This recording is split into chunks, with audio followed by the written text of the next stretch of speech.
mahal ya kan? Oke, mungkin akan mahal di bagian pembangunan, oke mungkin akan mahal di bagian pegas segala macam. Tapi Bapak lihat ketika kita bisa menghasilkan listrik sendiri dan ini optimistik jangka panjang akan sangat berguna. Berarti kan kita keluarkan cukup biaya perawatannya, cukup biaya teknisinya. Oke, saya waktu sudah habis. Dari satu kelompok ke kelompok lain, misalnya kelompok pertama yang dipimpin oleh saudara Adi ini mempunyai, itu yang dipimpin saudara Timotius adalah bahwa mereka sangat detail dalam mengartikulasikan kebutuhan user. Kelompok ketiga memperoleh 107,7. Dan terakhir Livi, Anda memperoleh 110,2.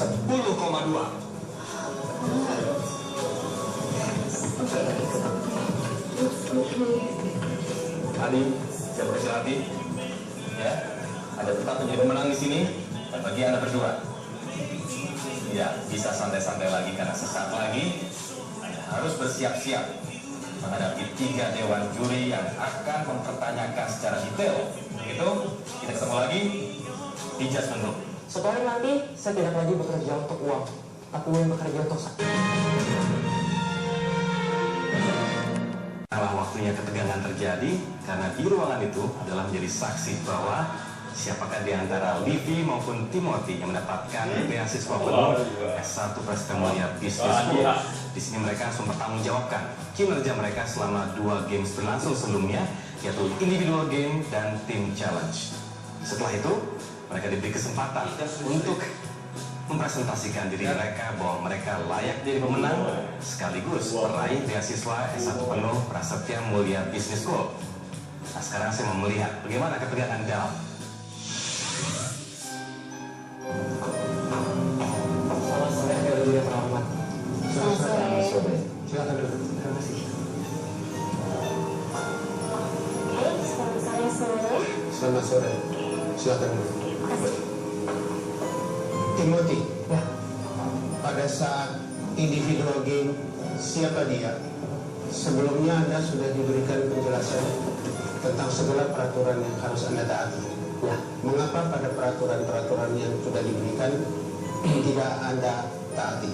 Yang saya ingat adalah ketika aturan yang disebutkan adalah tidak boleh berbicara dengan siapapun di perpustakaan, bukan berbicara dengan orang di luar perpustakaan. Sedangkan ketika Berarti Anda kurang paham ya tentang aturan yang sudah dijelaskan oleh para observer. kalau disebut kurang paham mungkin memang that's okay kalau memang ada buktinya. Jadi pada saat games pertama siapa dia, Anda ternyata sakit. Iya. Anda sakit, tapi kemudian Anda memutuskan untuk melanjutkan. Pada saat Anda sakit, Anda berhenti dan kemudian melanjutkan untuk memutuskan. Apa yang membuat Anda mengambil keputusan tersebut? Saya berusaha memperkuat tekad saya karena saya menekankan kepada diri saya bahwa saya sudah sampai sejauh ini, apakah saya akan menyerah hanya dengan masalah seperti ini? Saya tidak ingin jadi orang yang ragu-ragu. Ini Anda sakit beneran atau sakit karena stres? Secara fisik Anda sakit atau lebih karena faktor stres? Fisik gitu, fisik jadi Bukan psikologis ya? bukan. Jadi memang ketika saya di atas itu sebenarnya saya masih bertekad untuk meneruskan, tetapi nggak tahu kenapa tapi saya bingung sendiri jadi rasanya. Ketika Anda selesai harusnya kan kalau kita bersaing ya, waktu Anda lebih cepat ya tentu Anda harusnya menyelesaikan tugas semuanya lebih baik dibanding persaingan dengan harus demikian. Kalau kita bicara persaingan kan Betul sekali. kenapa Anda harus menyelesaikan selama 90 menit sedangkan 60 menit Anda sudah bisa selesai.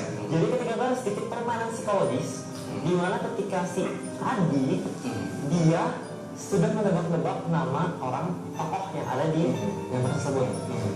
Dan ternyata setelah selesai individual games baru diketahui bahwa nama yang ditebaknya itu tepat. Anda pencet bel karena Adi sudah pencet bel dahulu? Bukan, jadi sempat terjadi eye contact kalau boleh dengarkan sejenak. Setelah eye contact itu, seolah matahari berbicara kepada saya, Timothy, kenapa kamu tidak pencet bel? Bukankah pencet bel itu tanda setelah puzzle selesai dipasang?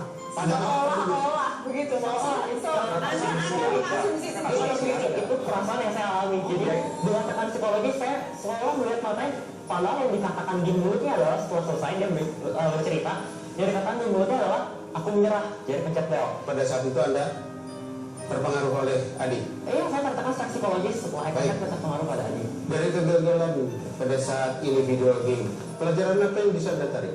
Lebih tahan banting, dan kemudian yang kedua, saya harus tetap bisa gimana pun caranya tetap fokus dan tetap optimis. Kenapa Anda tidak kenal Ciputra? Anda mau masuk sekolah bisnis, tapi Anda tidak kenal seorang Ciputra.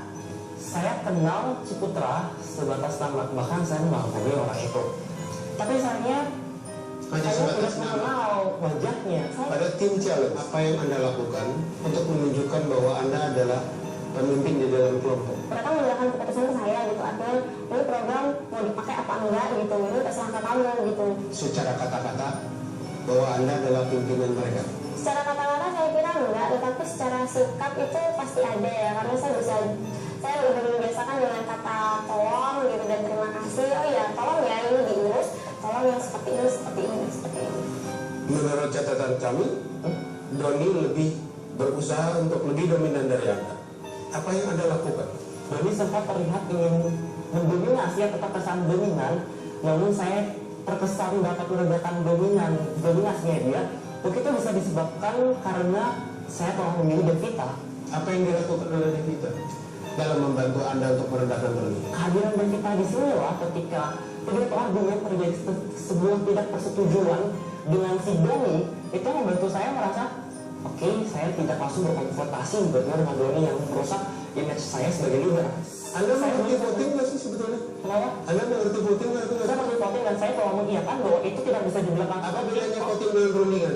voting pengambilan suara tanpa rundingan, sedangkan rundingan adalah Tadi Anda ceritakan itu rundingan atau voting? saya melakukan dua-duanya. Enggak. Livi, bila pada suatu saat, entah besok, entah nanti malam, ada seseorang yang memberikan kepada Anda uang dalam pecahan rupiah sebesar 100 miliar, akan Anda apakan uang itu? Satu, saya akan berbagi kepada orang-orang yang membutuhkan. Dua, saya mau membagikan orang tua saya dan orang-orang yang bantu saya selama ini. Dan yang ketiga, untuk dulu saya setuju, tapi saya kira Anda bisa gunakan sebagai investasi, Pak. Berapa persen untuk kepentingan pribadi? Saya kira kalau yang seperti itu, Pak, ini kalau 50% aja cukup deh. Jika saya punya uang banyak, saya akan menggunakan uang utama karena memang itu cita-cita saya. Mengapa Anda layak mendapatkan scholarship? Karena saya orang yang memiliki sebuah cita-cita, seperti yang telah saya ceritakan, bahwa cita-cita saya adalah suatu hari nanti saya tidak lagi bekerja untuk uang, tapi uang bekerja untuk saya dan saya bekerja untuk kemuliaan Tuhan. Dan saya akan gunakan uang yang saya miliki hasil kesuksesan itu untuk mempraktekkan apa itu kasih. Itu yang saat mengapa saya layak mendapatkan scholarship. Saya merasa saya layak untuk mendapatkan beasiswa itu karena hal saya percaya semua kesuksesan itu tergantung kepada saya dan bagaimana saya membuat tim saya. Baik, terima